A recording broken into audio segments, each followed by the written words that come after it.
After a 5-hour debate on Friday, the Commons supported Kim Leadbeater's amendment to allow health workers to opt out of helping with assisted dying in a key change.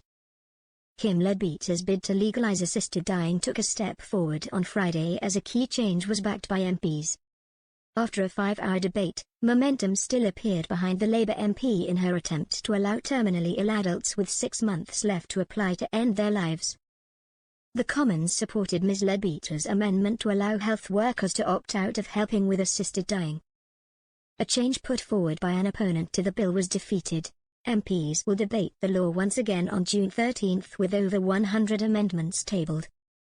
There will then be a crunch vote on the highly sensitive issue. The debate on Friday was the first time the proposed legislation had returned to the Commons since a historic vote in November saw a majority of MPs support the principle of assisted dying.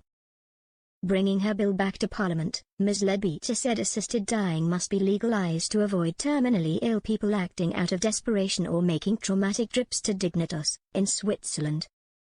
The Labour MP for Spen Valley said, "Put simply, if we do not vote to change the law, we are essentially saying that the status quo is acceptable." Over recent months, I have heard hundreds of stories from people who have lost loved ones in deeply difficult and traumatic circumstances, which show that that is clearly not the case. Too many have seen their terminally ill loved ones take their own lives out of desperation, or make the traumatic, lonely and costly trip to Switzerland, and then face a police investigation while dealing with their grief and loss. On Friday, grieving families watched the debate from the public gallery of the House of Commons as the bill was debated in the chamber. Louise Shackleton, who is being investigated by police for taking her husband Anthony, 59, to Dignitas, to die in December, was among them. She has previously said Anthony, who was suffering from motor neurone disease, had a beautiful death. Speaking to the Mirror, she praised Labour MP Ms. Leadbeater. Louise, 58, said, "I think Kim's speech was very measured, very articulate, and she got the point of what people with a terminal illness want from an assisted death. I think she was absolutely spot on." But she said MPs repeatedly bringing up problems with palliative care simply have no understanding of what someone who wants an assisted death actually wants. She added, "They seem to be under the impression that everyone that's terminally ill wants to die. They're not, they want to live. Our motor neurone community has the strongest, most amazing people, and all of them want to live. However, what they don't want, when their time comes, they do not want to suffer an appalling, grotesque death." The at times emotional and impassioned debate saw supporters of changing the law argue the bill has returned with strengthened safeguards after being amended in committee earlier this year. Ms. Leadbeater's amendment will allow medics to excuse themselves from being involved in an assisted death. Doctors already had an opt-out, but the new clause extends that to anyone, including pharmacists and social care workers. Tory MP Rebecca Paul, who sits on the Bills Committee, saw her amendment defeated.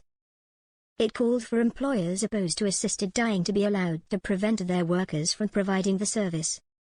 Ms. Paul, who is against a change in the law, argued assisted dying will harm far more people than it will help, and those people that will be harmed are the most vulnerable in our communities.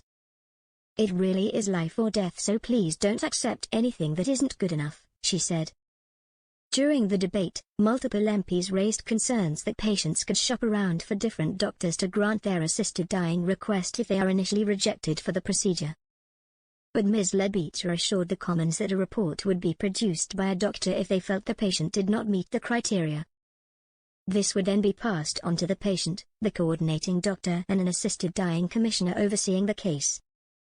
Other MPs said the UK's broken NHS, social care and palliative care systems needing addressing before assisted dying was accepted. Opponents also complained the bill does not have enough protections and has been rushed through. Labour MP Naz Shah claimed she did not realise her amendment ensuring better protections for those who voluntarily stop eating or drinking had been accepted until she was sitting in Parliament. She described the parliamentary process as chaos, adding, "We shouldn't be playing games with people's lives like this." Jess Osito, a Labour MP who opposes the bill, was among MPs to hit out at a letter from Broadcast Today Mr Ranson claiming that those who have concerns about the bill have undeclared religious beliefs. She says she and her colleagues found this distasteful and disrespectful. The daughter of Daymester, who has stage 4 lung cancer and sparked a national conversation on assisted dying, said her mum is terrified her family will see her go through a traumatic death. Speaking at a demonstration outside Parliament, Rebecca Wilcox said, "She's terrified that our memories of her, and they are such good memories, will be destroyed by a bad death, and so she's asking for choice for everybody." Unfortunately, it won't be in time for her. Opponents of the bill also gathered in Westminster, including actor and disability campaigner Liz Carr. Gordon MacDonald, chief executive of Care Not Killing, said assisted dying was really dangerous. Once you put assisted suicide or euthanasia into medicine, which is what's being proposed, there are lots and lots of vulnerable people at a huge risk of pressure or abuse, perhaps, by partners or, alternatively, just feeling a burden, he said.